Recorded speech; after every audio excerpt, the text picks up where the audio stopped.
இப்போ இந்த மினிட்ல எனக்கு என்ன தோணுதுன்னா, it hurts, definitely. I'll be strong, you know. Slowly I think ஒரு ரியாலிட்டிக்கு நான் வருவேன். அதுக்கு டைம் ஆகும். பட் பிக் பாஸோட முன்னாள் கண்டஸ்டன்ட் அண்ட் ஆக்ட்ரஸான அபிராமி வெங்கடாச்சலம் அவர்கள் இப்போ அவங்க இன்ஸ்டாகிராம் பேஜ்ல ஒரு ஸ்டோரி ஒன்று போஸ்ட் பண்ணியிருக்காங்க. அண்ட் இந்த ஸ்டோரி வந்து பயங்கர போல்டாவும் அவங்க போஸ்ட் பண்ணியிருக்காங்க.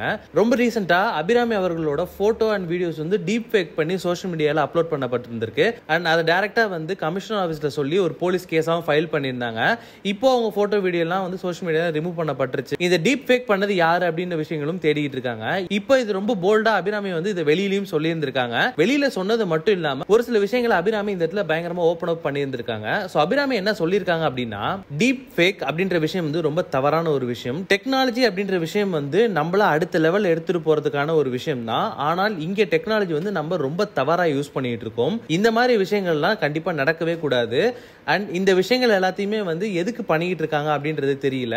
இதுல ரொம்ப முக்கியமான விஷயம் என்ன அப்படின்னா, இந்த டீப் ஃபேக் அப்படின்ற விஷயத்தை பண்ணி அப்லோட் பண்ணவங்களை விட இதை எத்தனை பேர் ஷேர் பண்றாங்களோ அதுதான் மிகப்பெரிய கிரைம். தயவு செய்து இந்த மாதிரி கிரைமை யாருமே பண்ணாதீங்க அப்படின்ற மாதிரி ஒரு ரெக்வெஸ்டாவும் எடுத்து வச்சிருக்காங்க. அண்ட் இந்த டீப் ஃபேக் பண்ண அந்த ஒரு நபரை கண்டிப்பா வந்துட்டு போலீஸ் பிடிப்பாங்க. அண்ட் அவருக்கான தண்டனை இங்க கண்டிப்பா இருக்கு அப்படின்ற மாதிரி அபிராமி அவர்கள் ரொம்ப போல்டா ஒரு சில விஷயங்களை பேசி இருந்திருக்காங்க.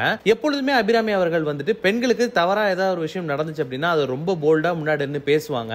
அவங்க ரியல் லைஃப்ல மட்டும் இல்லாம வந்துட்டு நேர்கொண்ட பார்வை படத்துலயும் வந்துட்டு இந்த விஷயத்தை ரொம்ப கிளியராகவும் சொல்லி இருந்திருப்பாங்க. ஆன் ஸ்கிரீன்லயும் சரி ஆஃப் ஸ்கிரீன்லயும் சரி இந்த விஷயத்தை வந்து அபிராமி அவர்கள் ரொம்ப ஸ்ட்ராங்கா தான் எடுத்து வச்சுட்டு இருந்தாங்க. இந்த மாதிரி இருக்கிற நேரத்துல இப்படி ஒரு விஷயம் நடந்திருக்கு. அண்ட் இந்த விஷயத்தை வந்து அபிராமி வந்து ரொம்ப ஓப்பனா ரொம்ப போல்டா வெளியில சொல்லி இருந்திருக்காங்க. சோ இது நிறைய பெண்களுக்கு வந்து பயங்கரமா ஓபன் அப் பண்ணிருக்கு. இந்த மாதிரி தவறான விஷயங்கள் நடந்துச்சு அப்படின்னா பெண்கள் ஓப்பனா வெளியில வந்து பேசி அதை வந்து போலீஸ் கம்ப்ளைண்ட் கொடுக்கணும் அப்படின்ற விஷயத்த வந்து இந்த இடத்துல அபிராமி அவர்கள் ரொம்ப ஸ்ட்ராங்காகவும் சொல்லி இருக்காங்க. இதுக்கு ப்ராப்பரான ஆக்ஷன் கண்டிப்பா எடுத்தாகணும் அப்படின்னு சொல்லி நிறைய பேர் அபிராமிக்கு சப்போர்ட் பண்ணிட்டு வந்துகிட்டு இருக்காங்க. நிறைய பேர் இந்த விஷயத்த நீங்க என்ன பண்ண போறீங்க அப்படின்னு சொல்லி போலீஸை கேட்டுட்டும் இருந்துட்டு இருக்காங்க.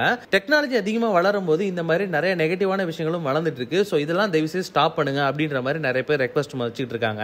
ஸோ உங்களுக்கு இந்த வீடியோ பிடிச்சிருந்தா லைக் பண்ணுங்க, ஷேர் பண்ணுங்க, கமெண்ட் பண்ணுங்க. மறக்காம வீட்டாக்கு யூடியூப் சேனல் சப்ஸ்கிரைப் பண்ணி அந்த பெல் ஐக்கானை தட்டி விட்டுருங்க.